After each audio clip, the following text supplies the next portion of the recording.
Alors bonjour, donc vidéo explicative de ce qu'est la réaction chimique.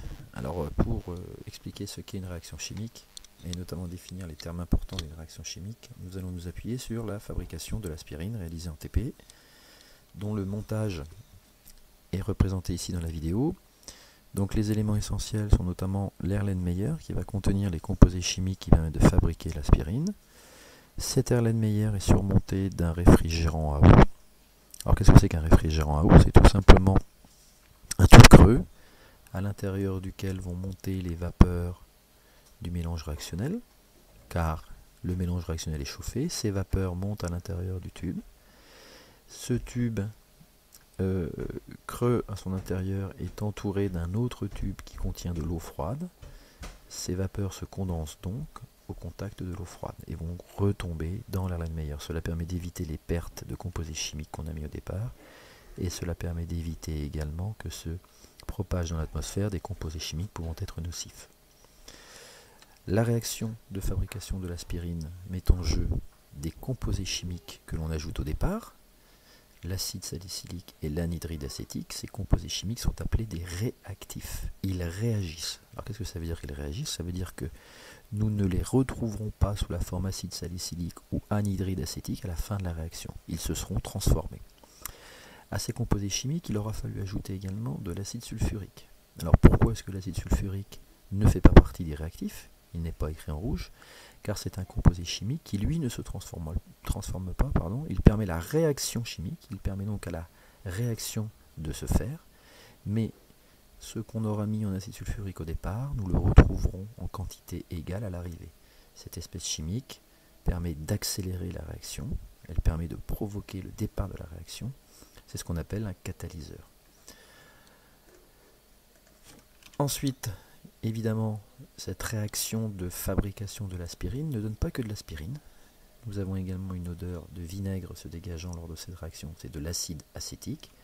Et bien entendu, il se forme également de l'acide acétylsalicylique, l'objectif de la manipulation. L'acide acétique et l'acide acétylsalicylique sont des composés chimiques qui n'existaient pas au départ, que l'on retrouve à l'arrivée. Ils constituent ce qu'on appelle les produits de la réaction chimique.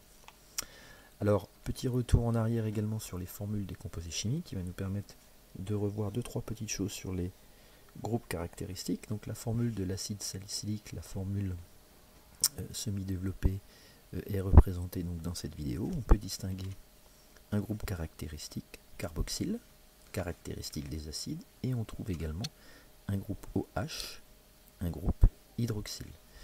La molécule d'anhydride acétique constitue un groupe caractéristique mais qui n'est pas exigible, le C liaison O liaison O liaison C liaison O.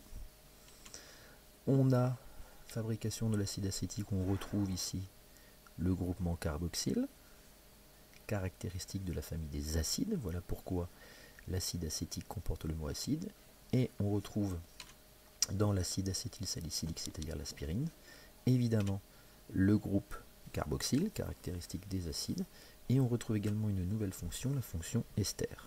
Alors une petite observation de ces molécules nous permet de voir qu'en fait l'acide acétylsalicylique est un mélange de quoi?